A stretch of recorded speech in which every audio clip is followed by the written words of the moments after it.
The dialed Pruf. This is a sight I've been highly anticipating getting my hands on because I was shooting the Archery a little bit for the past couple months and didn't even know that they were coming out with a new sight, and apparently they've made some major upgrades. This sight actually showed up at my shop today. Is that a tube?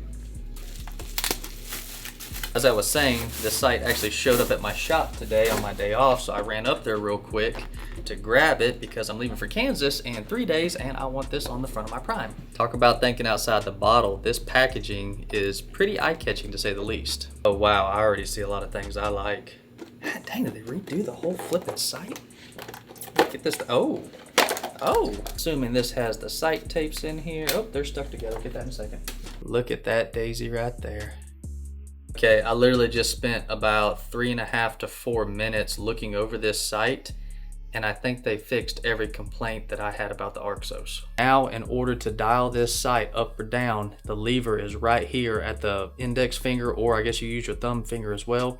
Once you dial it to whatever yardage you need, you press it forward, boom, it's not moving. And then for a quick release, I would just use my index finger and keep on rolling it whichever yardage I need, and then boom, press it down, I'm locked in. That was one feature about the Archery I wasn't overly crazy about. It's got a pretty stiff dial, so I didn't have to worry about my yardage getting messed up whenever I shoot multiple times, but you never really knew if that button was really gonna hold the dial in place. This locking mechanism right here, it ain't moving. Something else they upgraded on the front of this bad boy is the windage. You actually have a toolless locking mechanism right here to where you loosen it. You can go left or right to get your windage however you want. It is a micro click, and then once you get it perfect, you cinch it down, you ain't gotta worry about it going nowhere. The next thing you're gonna notice is the dual sight tapes. It's gonna come with a sight tape on both sides, so you no longer have to pick if you want it on the inside or the outside. They're giving you the best of both worlds. And what that means is now if I'm in a situation where I can't move my head around the right side of my riser to see what yardage my indicator's set at, I don't have to because I've got it on the inside as well. And hallelujah on the first, second, and third axis adjustments, especially the second axis adjustment. If y'all remember on the Archery, when you had to slide your housing down in order to get more elevation, you would typically mess up your second axis, and then you'd have to wonder if you didn't have the level and everything at your house, if your axis was still set or not. Now the second axis is completely separate from that whole ordeal. You don't have to worry about messing with it until it's time to set the axis, and then once you do,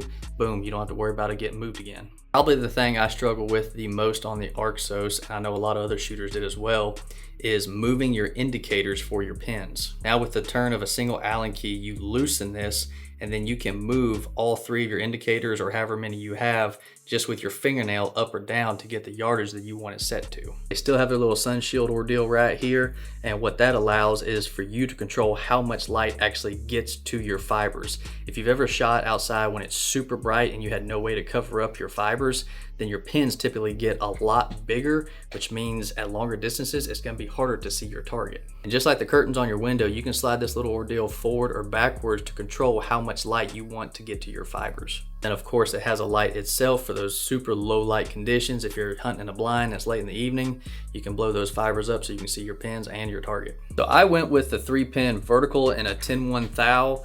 And I was talking about the sight tapes being on the inside and the outside a little while ago.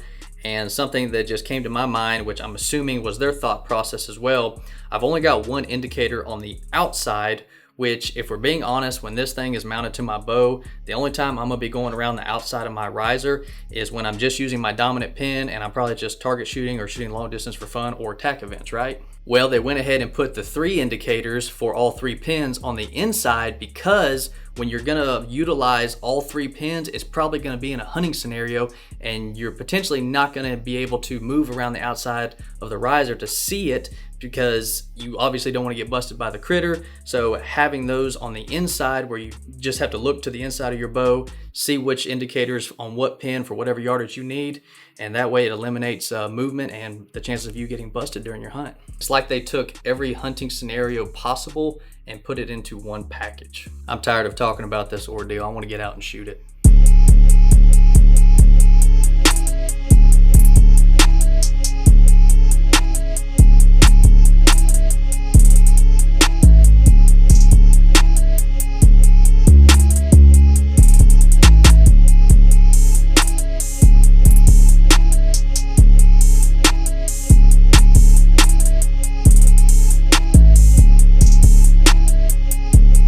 started off close to the target. I'm about a whopping 7.5, 8 yards right now. Just want to make sure I don't lose any of these pretty arrows I just built. Little low.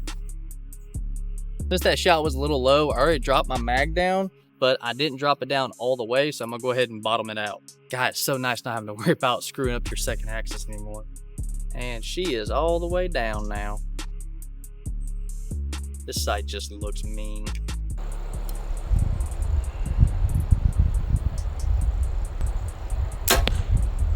It's a little low, so I'm gonna go ahead and start adjusting my dial.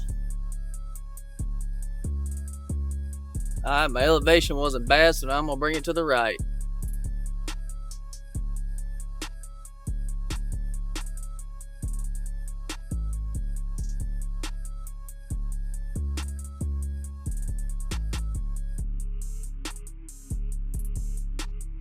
Alright, so we got our 20 dialed in. Now I'm gonna start making my marks on my switch tape and walk it back as far as I can. Oh, 30. Couldn't have done that again if I tried. A little low. This would have helped if I had actually dialed it down a little bit before I stepped back from 20, huh? Oh, look at that. Bullseye.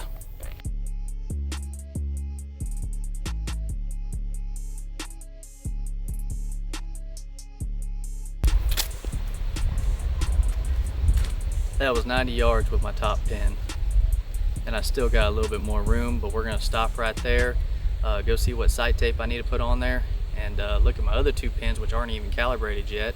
So really, with these arrows right here, which I believe they're around 480 grains, 495 grains, somewhere in that ballpark, I'm gonna be able to clear over 100 yards with my hunting arrows. So after all that, the way I would describe this sight-in process is a pleasure. So much less time, so much less aggravation. They literally fixed any issues that may have been on the Arxos period. Something I forgot to mention in the beginning of the video is you see I have this Picatinny mount on here. Well, now what you can do is, let's say you've got a dovetail mount and you're getting a bow that has the Picatinny mount option. These sights are now modular, so instead of having to buy a whole new sight, you can just buy the bracket for either the Picatinny, the dovetail, or the bridge lock. And just like the Arxos, this sight's gonna give you a little bit more distance than what you're used to out of any sights that isn't a dial pretty much. Once again, I got 90 yards out of my hunting arrow, which once again, I wanna say it was a 480 grain arrow, somewhere in that ballpark. I know I can shoot well over 100 yards with a hunting setup. Once again, hats off to the guys at Dialed Archery for listening to social media, all the consumers, and everybody that said, hey, we would like to see this change, we would like to see this upgraded. They did it all in one package.